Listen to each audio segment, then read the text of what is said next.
Think we can get another Brian on council? Three's enough? I think if you Three's guys enough. if you guys got together, you could have, you know, a little, you know, team Form of there. our own.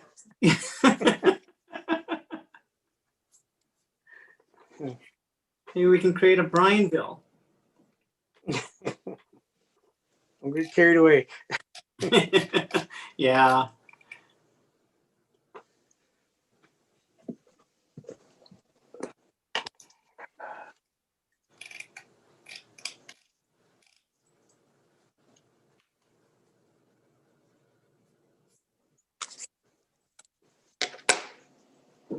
So Sarah, I'm in your hands. Let me know when you think we have everyone who should be here.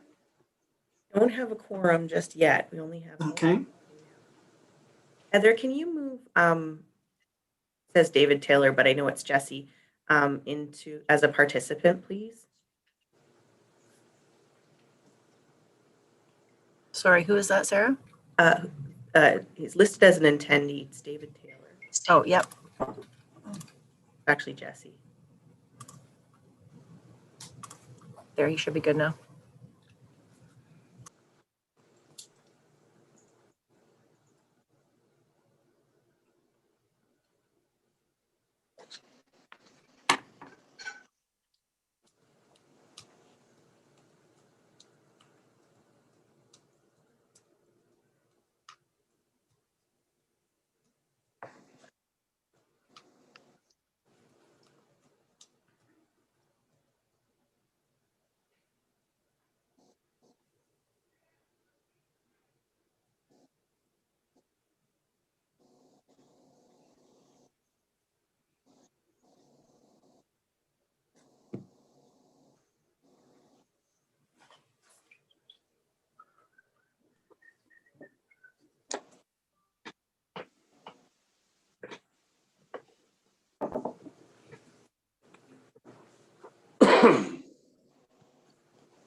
We've still got two people that are not on the call yet, which we need at least one of them to make quorum. So Okay. we'll just hang tight, I guess, for a few more minutes. No problem. Hello.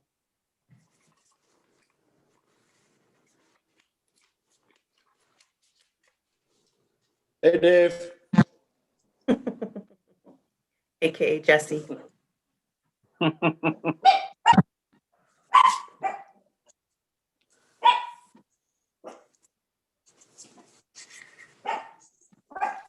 Hey. Leave the cat alone. Sounds like a vicious, vicious dog. We have Absolutely. quorum. Look, we have quorum now. The dog's here.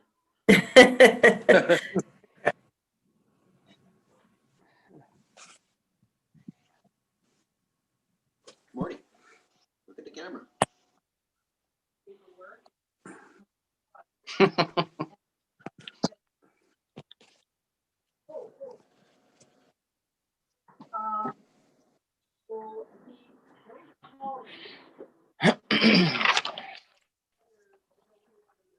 You can't be working while this is going on.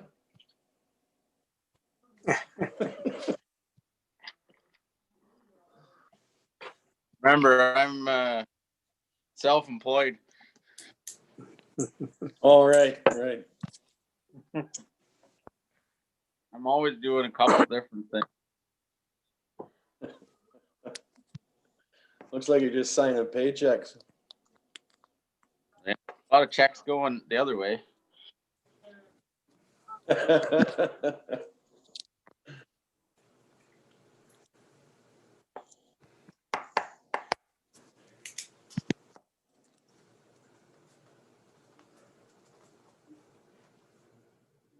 I'm mostly just making a to-do list.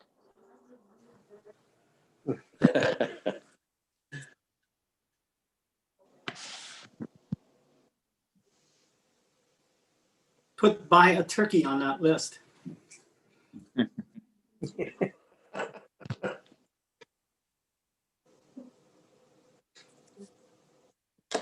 That's likely what Millen is doing today is Christmas shopping.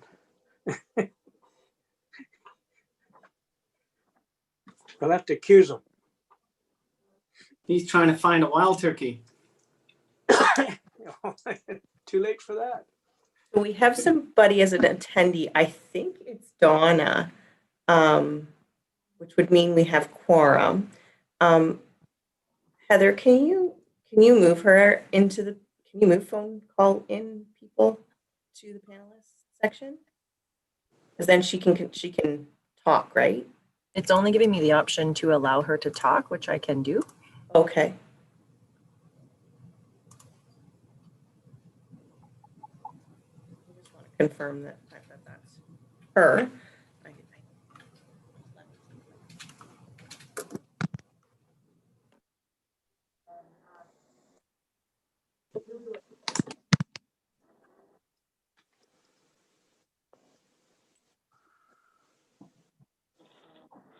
Yeah, that's her cell phone number. So that's Donna. So we do have quorum. Donna, you are muted right now, just so you know. But I guess since we have quorum right now, we can move forward, Warden, with starting the meeting. Okay, well, thank you, Sarah. And are we good to go in terms of recording? Yep, everything's recorded. You're good to Everything's being go. recorded. Excellent, thank you very much. So we will begin then. It's December 16th, 2020, and this is a meeting of the Forest Management Plan Advisory Committee. First item, well, I should first of all say, our chair isn't here today, so you're stuck with me. I've had a 1-year sabbatical, let's call it that, from this committee, and now I'm back. And I'm sad to say that I've forgotten all of the lingos and acronyms. I remember there were some terms that you guys just use and just throw them out there, and it was all new to me. So I'll have to take a period of time to get reacquainted, sadly, but I'm glad to be here. So I call the meeting to order. Is there any declaration of interest of any kind anyone needs to make? I see none. If one does arise during the course of the meeting, I would ask you to declare it at that time. And we're on to item number 3, which is reports. And I guess we're going to be hearing from Sarah on the Forest Management Plan Advisory Committee. The Forest Management Plan update.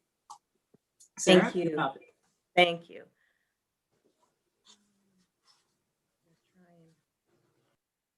Share my screen here.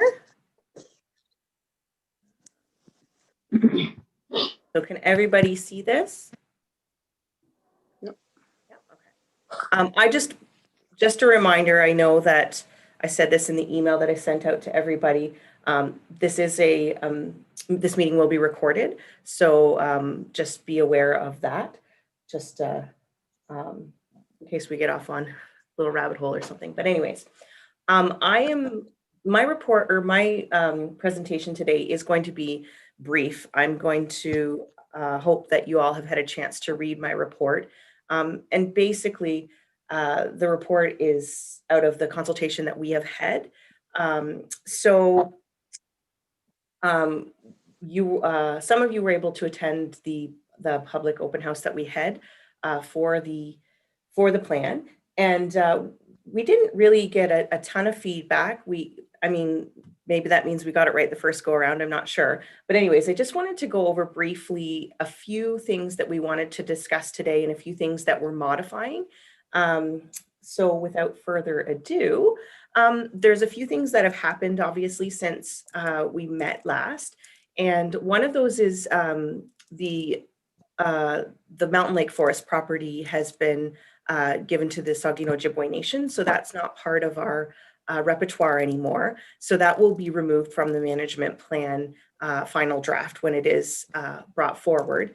As well as there's a few of the forest properties that we have decided to rename. And there's a report that's going forward in January to the committee of a whole and obviously to council that will update some of those names provided council is satisfied with the options that we have chosen. Some of the names of the existing forests were rather, well, generic, or they were based on a road name which from an emergency management purpose, it would have been challenging for somebody to find it. In addition to that, there was a couple of forests on the same road. One had the road name, one had a different name, so it could be very confusing in an emergency situation. So there was a need in that capacity, and then we just wanted to maybe update a few of them so that they had more of a representation of the area in which they were located. So that's coming forward, but that's another update that will be done that we don't necessarily need your feedback on, but it's more of an FYI with that. So the next part of my presentation, and this is probably where we will spend the most time having our discussions, there was basically 3 questions that came out of the consultation that we had.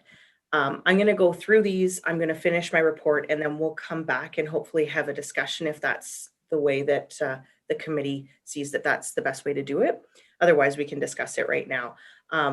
But the questions basically that we need help with today to finalize the draft and get your feedback on are, is there merit in allowing enterprises in forest properties through an agreement, such as beekeeping or maple syrup or anything akin to that?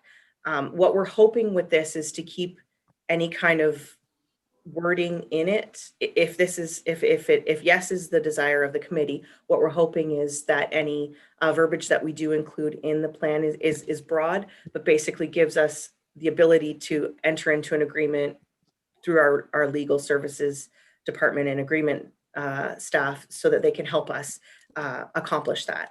If it's not something we want to include, then that's fine as well. It's just we kind of need a little bit of direction in that regard. The second one is foraging. And I've done a bit of research on this, and some counties and municipalities do allow for this, others do not. Some allow for it outright, some allow for it for personal use only. So we're just looking for a little bit of direction as to whether or not that's something that we want included in or to allow it on our forest properties as well. And then finally, following our last public consultation, the open house, we had some consultation with the Métis Nation of Ontario, and they had discussed a number of things, but one of those things was if there would be consideration for a land acknowledgement for the Métis, and we wanted to expand on this and obviously recognize First Nations as well. And so we wanted the committee's input on that, if we should include a land acknowledgement for the Métis and First Nation in some capacity. Now I have we're waiting for some wording from the Métis Nation. They were hoping to provide us some prior to the meeting, but they haven't had that finalized for us yet. And I've also reached out to the First Nations. I know this is something that we have discussed at past meetings, so I think that it's something that we may want to consider. But again, I just wanted to allow the committee to have that discussion and determine that. So those 3 questions are the questions that we're looking for some direction on today. And actually, I think that is the end of my presentation. So what I'm going to do is I'm just going to go back there, and Warden, if you want to, well, I got Vice Chair Warden, I don't know what we call you at this meeting, but if you maybe want to facilitate some discussion on this, because that's basically all I had, and that's where we need the direction today. So I don't know if you want me to, or if you want to, it's completely up to you, but I'll leave these questions up here so that we can see what they are and go from there. Oh, you're muted. Sarah, I'm happy that you would facilitate the discussion. Sure. Yeah. Okay, so why don't we just kind of open the floor right now and start with our first question. If anybody needs further explanation as to what we're talking about, what this means, feel free to ask those questions as well. But basically, the first question that we want some direction on is, do we see any merit in allowing enterprises like beekeeping or maple syrup? And those were the 2 examples that came up during this process, but I'm sure there's other ones. As part of the forest management plan, or is that something that we don't want to consider? Councilor Campbell, go right ahead. Yeah, my concern would be the tapping for maple syrup. I know we're in the business ourselves, and I know a bush is not worth near the money if it's been tapped. That would be my only concern there. And can I expand on that a little bit? You forestry Sure. experts that we have here, what does tapping of a hardwood sugar maple do to the value of it if we're trying to, manage our forests? Is that something that would align with that, or is that something that maybe would be a detriment to that? Personally, I think it doesn't. It's sort of a little. It does affect the quality of the wood, the butt log, to some degree, but it sort of gets blown out of proportion how much it affects the actual market value of the of the wood. I just made a couple notes here quick. Like, what I tell people is, like, I think it's has potential to maybe produce extra revenue to be put into, like this invasive species work that Lee brought up. But I think it's important to maybe go through each of the bushes, if that was to happen, and identify a number of high quality trees per hectare to be not tapped, like to be allowed to grow. Like, I think it's certainly an option that could be discussed that could actually help on a larger scale tackle some of the issues that and in particular the invasive species stuff, because there's some revenue that could be seen there. Sarah, can I weigh in there for a second? Absolutely. Okay. When we did an FSC audit in of a sugar maple stand that I'd harvested back in, I don't know, 2017 or 2018, Jim Hendry, who was the certification coordinator, brought up to me that it's possible. He actually, and I'm about to email this document to you, that there's a license agreement. This is a template for essentially for tap rentals. Like it's, I don't know, I think it's somewhere around like 25 to 50 cents a tap or something. But there's a document here, and then I think you would just have to look at the economics of the size of the sugar bush and what sort of revenue you'd be able to get from the sugar maple tapping over time versus any sort of depleted value that may come out of that. And then other things that you gotta think about, like, are they just tapping there, or would they be boiling on site, and where's the firewood going to come from to do that? Or are they just extracting the sap and taking it away? And then also, well, I guess if it's a local company that's doing it, then you're not taking anything away from the local economy. And if the county's not doing it themselves, then they're not really competing with that local market as well. But you're just providing more material for a local person to utilize.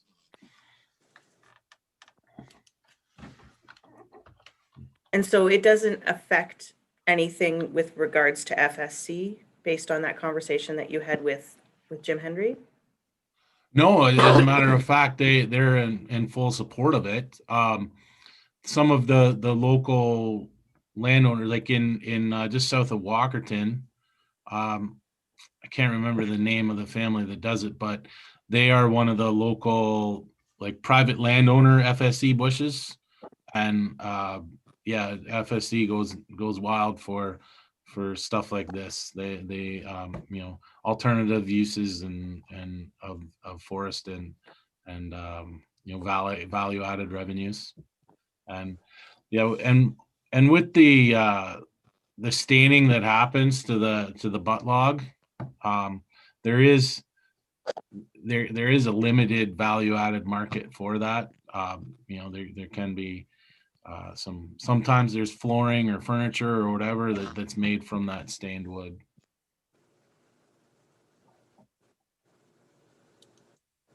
Anybody else want to weigh in on this question? So what I'm hearing is potentially this is something that we would want to include as a probable allowance within the forest management plan, and I think what we would do is we would keep it very broad, so that when anyone came in, we would just we would have some kind of, basically, if somebody's interested, we would address that through our legal department and work out an agreement with them. And Kevin, you said you're going to send me something with a rental agreement that might be a template for something if we did ever have this like these two requests we've actually had come in as during this process, and that's why they've been highlighted. But I'm sure there's other things akin to this that we haven't contemplated at this time, so we want to keep the wording broad. But if I've misunderstood that, or if everyone seems to think that that is where we want to go, that's fine. I will include some wording. We'll work with Grace Abel to update the wording to include something so that there is permissions to do this. Yes, Sarah, I'm wondering if there are any other opportunities beyond beekeeping and tapping. I'm sure there are. I just, this is what happens. We think we figure them all out, and then something else comes up. I don't know if you other forestry staff have had anything else similar or akin to this that might come up. I don't know. There's new things that can come out of stuff every day, so I'm not sure. Okay. Well, Sarah, if I could just add one last thing about the tapping, is that this would be worth having a conversation with Jim Hendry about, rather than just hearing it third hand from me, because I do believe that this is common practice in Eastern Ontario, and there are several community forests, either conservation authorities or counties that may participate in this. I'm just not sure which one, but I think like South Nation Conservation Authority might do it. As part of my, if it is the desire to include this, then I can, as part of my figuring out what kind of wording I want to use, I'll follow up with Jim as well, just to kind of get his input as well. Brian? One of the things is that we've only got a few properties that would be suitable for maple syrup, in that the quality of the hardwoods isn't great, and we wouldn't risk ruining some veneer logs. Like, I wouldn't suggest we allow tapping in Pretty River or Lily Oak or even the Colapore. So, but it would have to be property specific. Okay. Brian's had his hand up. Brian, you're muted. Sorry about that. Yeah, back to my first comment. I know we have sold bushes ourselves, and that's the question number one that the logger will ask you: has the bush been tapped? So I'm still concerned that there's a loss of value here. Sarah, this is Rebecca. I have my hand up, just because you guys can't see me. I was just wondering, this is maybe a question for Lee and Brian. Does tapping the tree open it up to disease? And then I have another question. Will this require inspections, and would that fall on Lee or Grace Abel staff, do you think?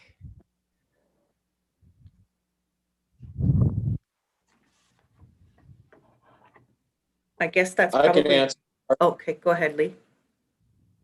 The tapping of trees has the potential to open them up to disease, but due to the time of year, there's very little infectious material floating through the air. So it's kind of limited. I've tapped trees for, I don't know, 50 years, and I don't see any damage through infection over those years.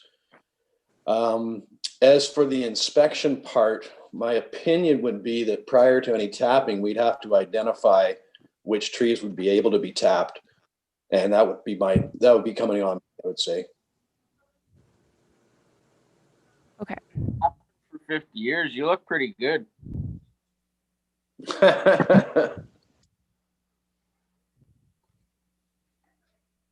Sarah, you moving on to question 2, I guess?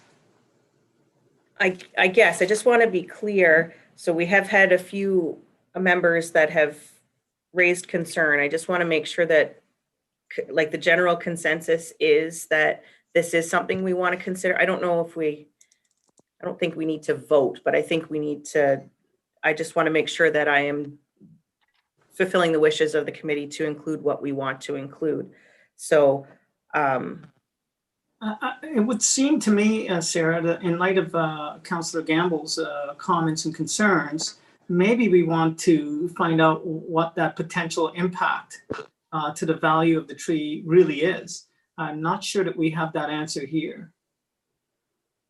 Yeah, and if I might, Chair Hicks, this is Randy here. I wonder if we put in wording to say that it may be possible, but it sounds like it's going to depend on, the current existing forest conditions on any one of our properties, as well as subject to inspection by qualified staff like Lee and others to make sure that it's going to work before we contemplate putting out, for example, a tender or an RFP for someone to tap those trees, just to make sure that if there are going to be any impacts that are identified, we can do that as part of that review, and then offer that opportunity up if we feel that risk is minimal. Reasonable, Councillor Gamble? Yeah, it's just a concern I have. Sure. all right, the second question, does the county want to permit foraging in county forest properties? And I suppose to expand on that, if the answer is yes, in what capacity? Is it open to, enterprises, or is it a personal use, or is it a absolutely not? So anyway. Sarah, I'm going to ask an innocent question here. I really don't know what the answer is. What's the difference between foraging and hunting?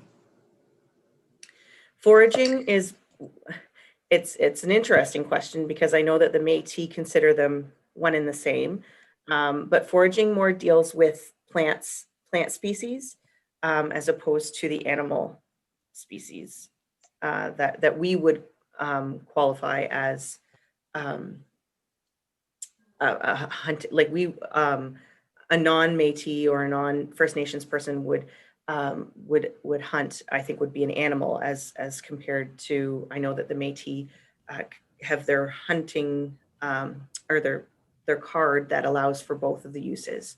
So to clarify that, it's more related to plant species. Like mushroom. Sarah, I would vote no, just for the record.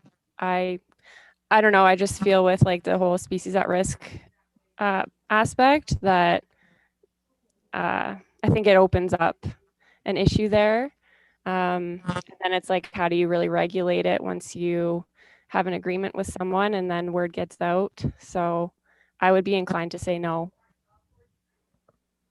Sarah, my opinion is that I would say yes. In terms of county forests, that these are they're not wildlife preserves, they're not nature preserves.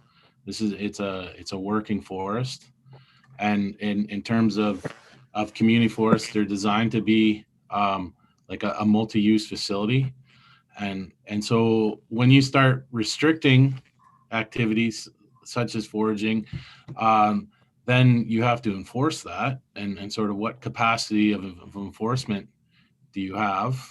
And you also have to think like, well, to what extent is foraging actually happening? But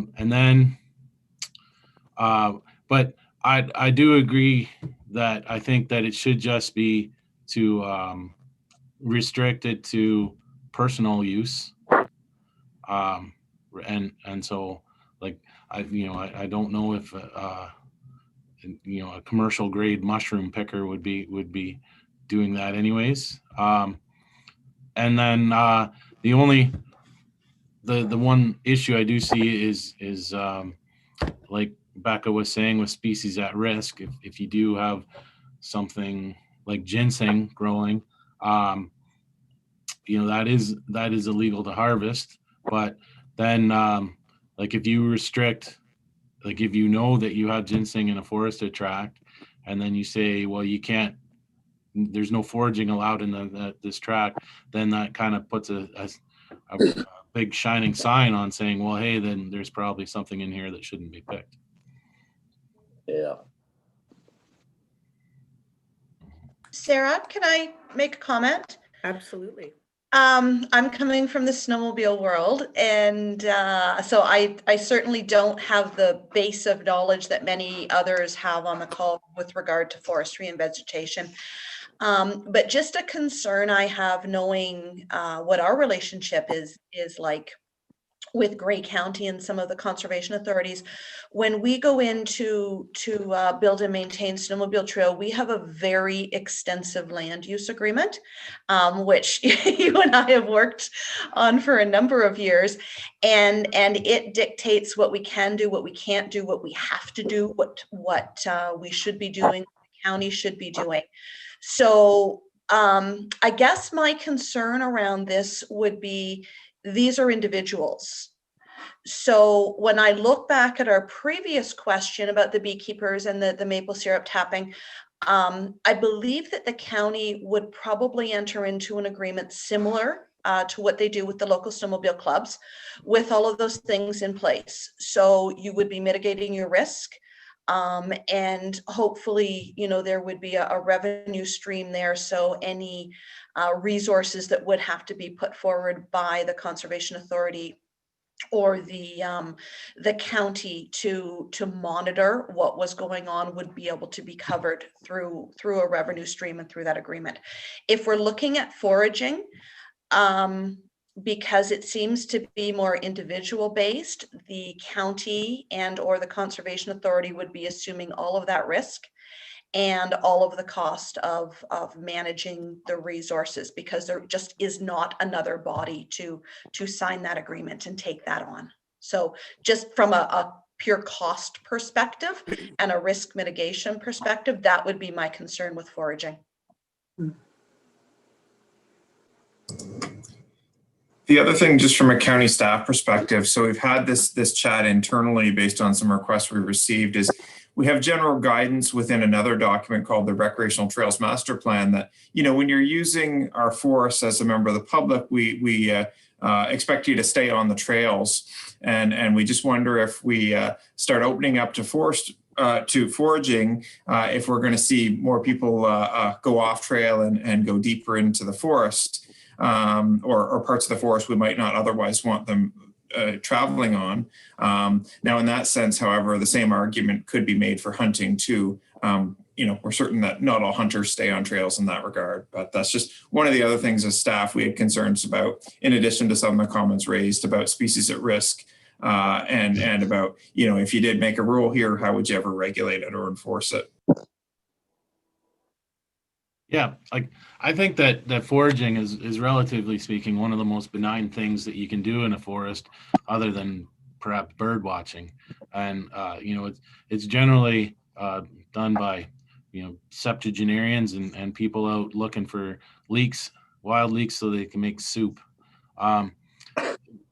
Compared to other activities like ATVing and snowmobiling, where you're driving a high-powered piece of machinery through the forest that has the ability to, someone could break their arm, right, Jesse? So that can happen.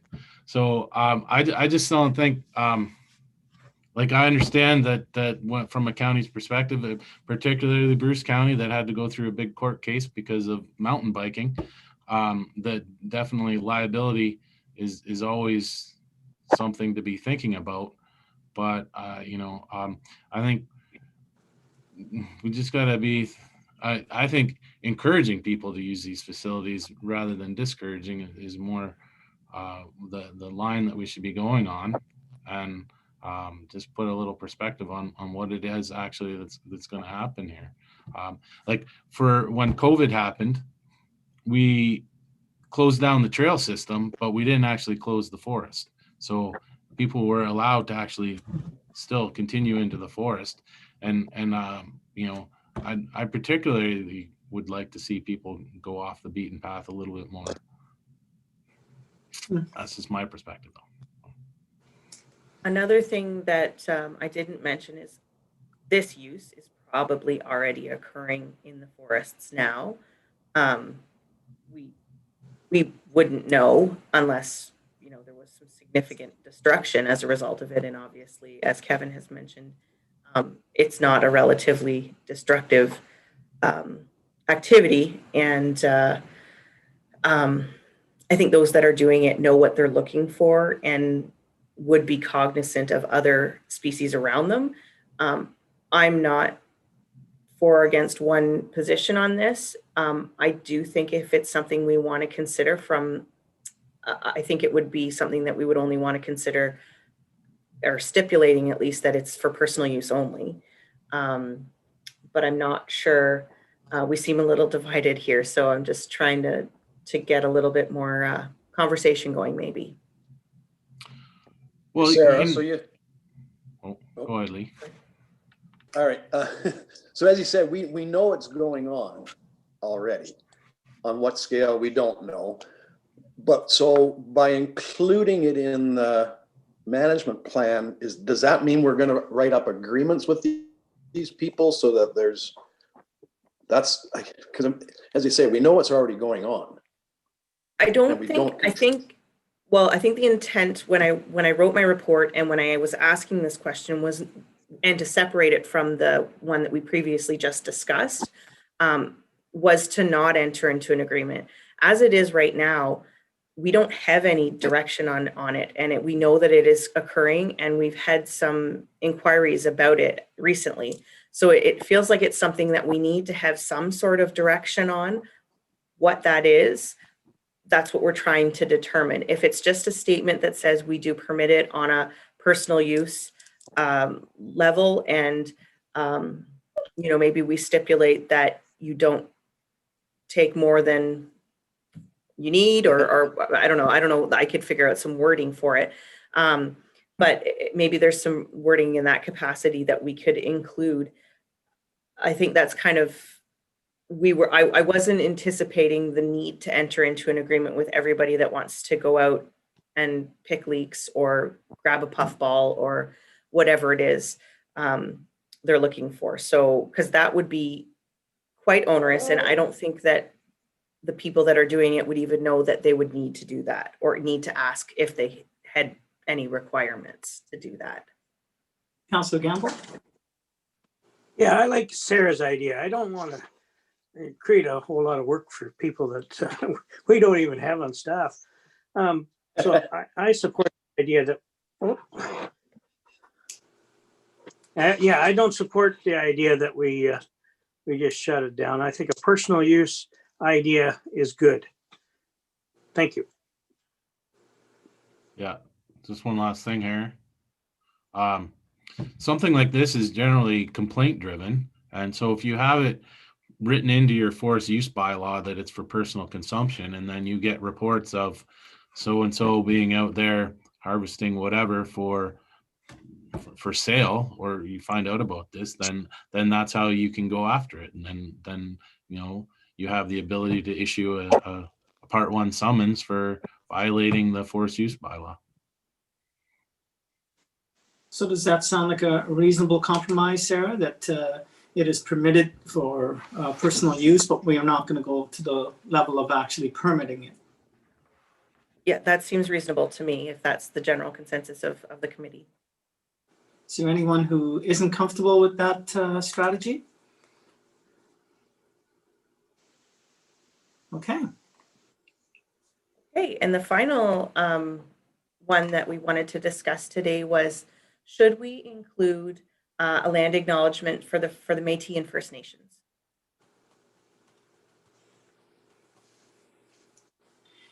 Sarah, maybe I can start off on this one. I would probably say that we would want to make sure that any acknowledgement in this regard fits in with a broader plan that the county might have with respect to Métis and First Nations acknowledgement.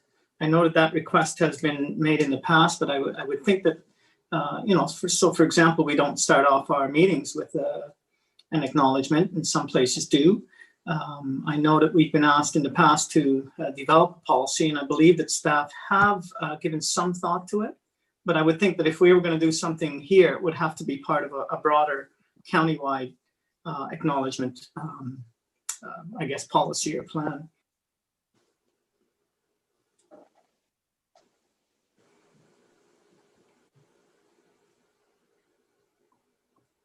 No, Mark Mariash, who wasn't able to attend today, has been in support of this. And I believe it was in the minutes from the last meeting that he had raised it as something we could consider. So I know he would be supportive of it in whatever capacity. And certainly I can look into the county position on this sort of acknowledgement to determine whether or not it's something that we can include in the document, or if it's something that we include in another capacity. Yeah, this is something I would suggest we bring to Kim's attention. I know that she has had her mind on it. You know, she's got plenty on her plate, but this is something that's not new for her. And I would hesitate to do anything at this level without having, in my view, a broader plan. Absolutely. Yeah, and speaking to that and chatting with Kim on this topic, she felt that for sure, if there was going to be acknowledgement, it needs to encompass all First Nations, Métis, and Indigenous communities in our area.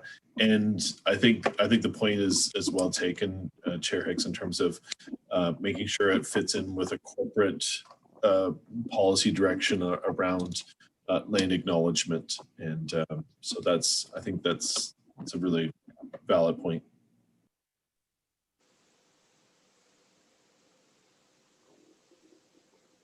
Anybody else have anything to add to this subject?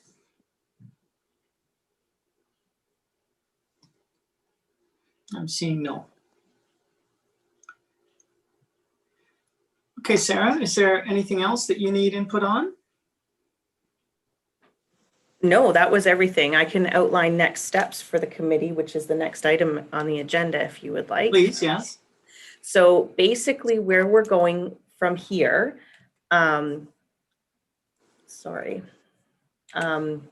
is what I'm hoping to do is to finalize the draft and then send that out to the committee for review. Obviously, there's not going to be a ton of changes based on the first draft that you saw. There's going to be some new names, and we're going to include some wording to cover these things that we've discussed today. And then we need to have it will be very short, meeting just to pass a motion that we can move or bring forward the report to council. So that I would expect that meeting would be 15 minutes, if that long. But it's really important, obviously, that we're all there so that we can actually pass the motion, because we need quorum for that. So a couple items up in the agenda, we're going to discuss meeting dates. So hopefully we can figure out a date that would work for everybody. My hope is that we can get this draft completed and presented to council in January, but that might be hefty. I'm not entirely sure. At least I'll have the draft to you by then, I would hope. And then we can get this motion because we need that, obviously. So maybe it's realistic to say end of January, early February. I'm gonna have to revamp some of the numbers now since Mountain Lake's gone. So okay, I'm not gonna get that done until sometime in January. Okay, so it's probably safer to say that we're going to have a draft to you in January. hopefully. And then we need to figure out a date probably to meet later in January or probably later in January we'll aim for. Okay, so would it be fair to say that the next meeting would simply be at the call of the chair? Sure, yes. All right. Anything else under next steps? No, I think that's where we're at with this one. Thank you, Sarah. I think on the naming issue, I'm looking forward to the proposal for Bucks Forest. All right. Is there any other business?